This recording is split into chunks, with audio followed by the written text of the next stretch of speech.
Sirine alarm.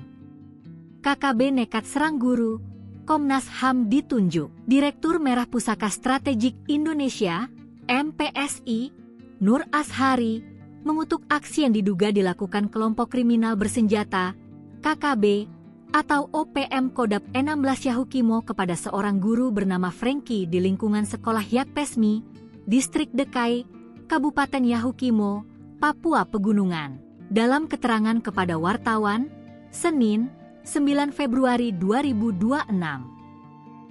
Nur menilai tindakan tersebut menunjukkan pola yang disengaja demi menunjukkan eksistensi kelompok.